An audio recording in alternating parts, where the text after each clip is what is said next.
Hello, this is Anvati. Welcome to the news with NDTV. It's Monday, July 21st, and coming up in today's episode.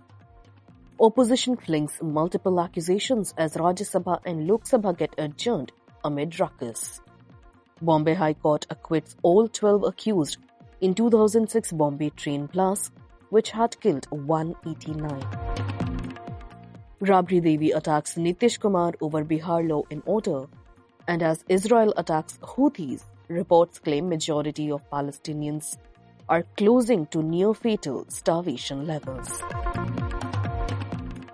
Rahul Gandhi, leader of the opposition in the Lok Sabha, claimed today that despite his position, he is not allowed to speak in the lower house.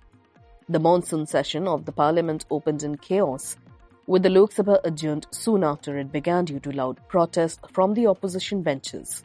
Similar scenes played out in the Rajya Sabha as opposition MPs in both houses demanded responses from the government on the Pahalgam terror attack, Operation Sindoor, and US President Donald Trump's repeated claims of facilitating an India-Pakistan ceasefire. Speaking outside the House and within the Parliament complex after the Lok Sabha was adjourned till 2 p.m., Mr. Gandhi said, and I'm quoting, "The question is, the defense minister is allowed to speak in the House, but opposition members, including me, who is the leader of the opposition, are not allowed to speak.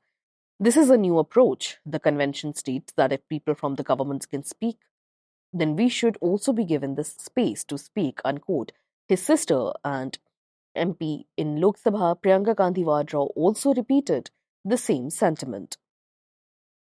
In the Rajya Sabha, CPIM MP Santosh Kumar submitted a notice seeking a debate on the recent terror attack in Pahalgam, Operation Sindoor, and Trump's remarks.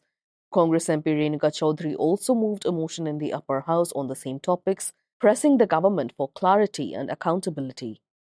Congress MP Manikam Tagore submitted an adjournment motion notice in the Lok Sabha requesting an urgent discussion on what he described as serious national security and foreign policy failure. He called for the House to debate on the alleged lapses that led to the Pahalgam incident, which had killed over 20, and developments following Operation Sindoor. Before the session began, however, Lok Sabha Speaker Om Birla appealed to MPs for cooperation to ensure smooth proceedings. In a message on Twitter, he wrote, and I'm quoting, "The fifth session monsoon of the 18th Lok Sabha is commencing today. In this sacred temple of democracy, the collective role of all representatives is extremely important for the expression of public aspirations and the protection of national interest," unquote.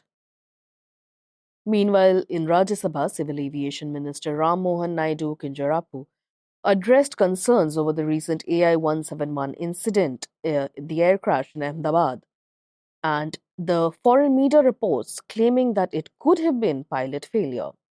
Quote, "AAIB is carrying out the investigation in a transparent manner. I have seen multiple articles, not only by the Indian media but also by Western media, trying to promote their own viewpoint.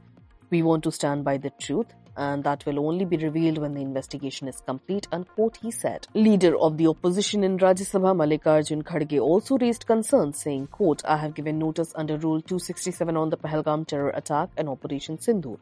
Till today, the terrorists have not been caught or neutralized. The government should inform us about what has happened," unquote.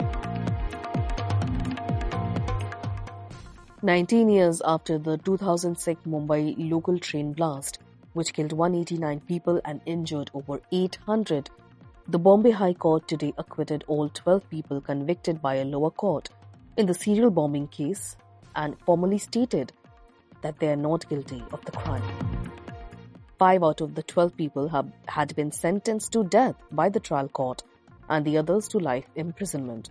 Contrary to the lower court's conviction, the High Court bench of Justice Anil Khilor and Justice Shyam Chandak said the prosecution had utterly failed to prove the case against the accused. Thus, they formally stated that 12 accused are not guilty of the crime. Quote, "The prosecution has utterly failed to prove the case against the accused. It is hard to believe that the accused committed the crime. Hence, their conviction is quashed and set aside," the bench said. The court said the accused shall be released from jail if they are not wanted in any other case. The bench noted that the convicts were given the benefit of doubt due to the prosecution's failure to prove the charges. The court questioned witness statements. It is noted that 100 days after the blast, it is not possible for a person to remember a suspect. The court also said that explosives, arms, and maps recovered during the investigation appeared to be unrelated to the blast. The prosecution, it said, could not even prove what kind of bombs were used in the blast. The Mumbai local train bomb explosion was caused by 7 bombs that ripped through the Mumbai local trains during peak travel hours within 11 minutes. Rigged pressure cookers were used for the bombings to amplify the damage caused. The first occurred at 6:24 p.m. rush hour due to people returning from work, and the last at 6:35 p.m. The bombs were placed in first-class compartments of trains from Churchgate. They exploded near the stations of Matunga Road, Mahim Junction, Bandra, Khar, Jogeshwari, Bhayandar, and Borivali. A trial court in 2015 convicted 12 people of the blast. A special court of Maharashtra Control of Organized Crime Act sentenced Faisal Sheikh, Asif Khan, Kamal Ansari, Ehtisham Siddiqui, and Naveed Khan to death. 7 other convicts, Muhammad Shajid Ansari, Muhammad Ali, Dr. Tanveer Ansari, Majid Shafi, Muzammil Sheikh, Sohail Sheikh, and Zamir Sheikh, were sentenced to life imprisonment for being part of the conspiracy. All 12 convicts will now walk free after the High Court's ruling today. But all is not lost. Chhagan Bhujbal, a minister in the Maharashtra government, has said this about the acquittal of the 12 accused. Quote, I just saw this on your news channel. I don't know the reason for their release. He has been in jail for 18 years. The department will study the reasons for their acquittal, and if they feel that this matter can be taken to the Supreme Court as well, then they will decide. I cannot say anything concrete about it at that time. As Bihar opposition continues its claims of disarray of law and order in Bihar, former Chief Minister Rabri Devi has targeted current Chief Minister Nitish Kumar in a big statement during the Parliament's monsoon session, saying that he is not able to handle the current situation and should hand over his position to his son, as he is not handling Bihar. Rabri Devi said the crime has increased in Bihar and criminal incidents are happening all over the state. Quote, the law and order of Bihar is not good, she said. She also added that Nitish Kumar, who is the Chief Minister of Bihar, is also the Home Minister and hence not able to handle the state of Bihar. Rabri Devi then advised Chief Minister Nitish to maybe resign and then make his son the Chief Minister. She also added, it doesn't even matter whether he resigns as the Home Minister or not, but he must make his son the Chief Minister, as he is a younger man and more capable. She also attacked Nitish Kumar over the voter revision list, saying the Election Commission is deleting people's names from voter cards, which is wrong.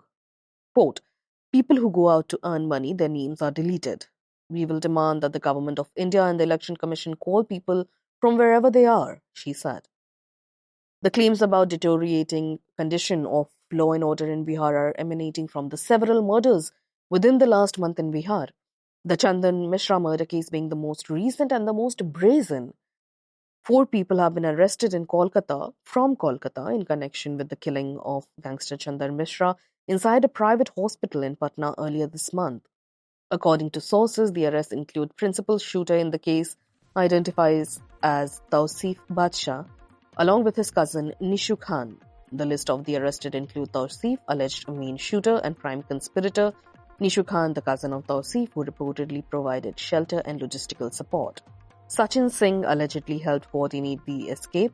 Harsh alias Harish Kumar, said to have conducted surveillance and accompanied the shooter 2 days before the incident. Bhim Kumar, whose role currently is under investigation, and Alpana Das, the only woman arrested, but police have not specified why she has been taken into custody. Israel is now striking sites in Yemen as of this afternoon, and addressing this development, Defense Minister Israel Katz said, and I'm quoting, the IDF has now struck terror targets of the Houthi terror regime in the port of Hodeidah and is forcefully countering any attempt to restore the terror infrastructure previously attacked. As I have made clear, Yemen's fate is the same as Tehran's. The Houthis will pay a heavy price for launching missiles towards the state of Israel, unquote. Houthis have been long attacking ships, especially near the Red Sea, which are supported by UK or US especially, as both of the countries supply arms to Israel and Houthis have been backing for Palestinian freedom. Meanwhile, the IDF said that Houthi terror regime exploits the maritime area to exert force and conduct terror activity against passing and commercial ships in the global shipping space. The targets attacked illustrate the military use that the Houthi terror regime makes civilian infrastructure for terror purposes. This is what the IDF said. It also said that it will keep attacking with force if the state of Israel is threatened in any way. Meanwhile, coming to Gaza, a day after the Israeli forces killed at least 115 Palestinians, including 92 aid seekers at Zikim crossing. According to an Al Jazeera report, there are reports now of serious starvation within the region. The killings on Sunday came as Israel's continued siege of Gaza worsened a hunger crisis, with health authorities there announcing that at least 19 deaths have occurred from starvation over the past day.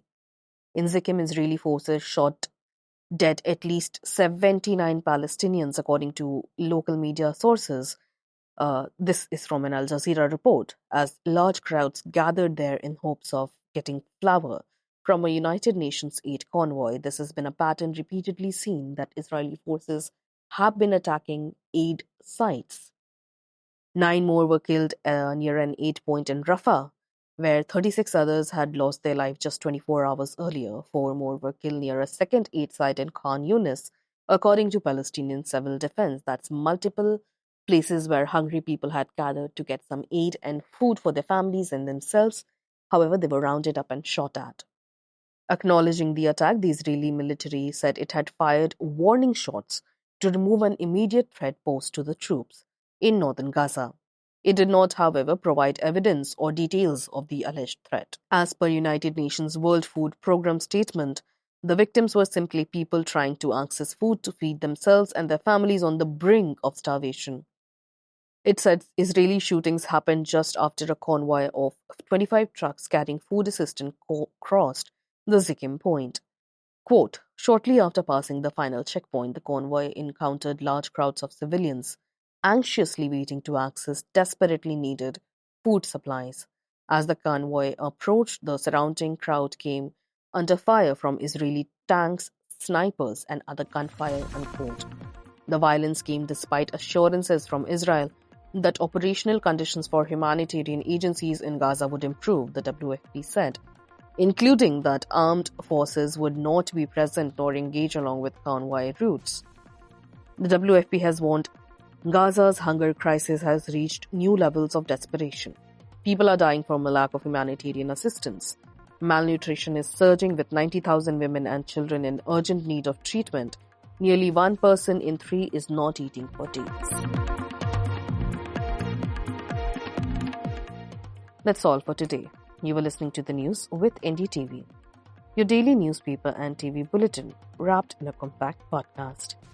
If you want to catch up with the day's events in a hurry, do remember to subscribe to the news with NDTV on Apple, Spotify, and the NDTV news app. This is your host Anviti, signing off.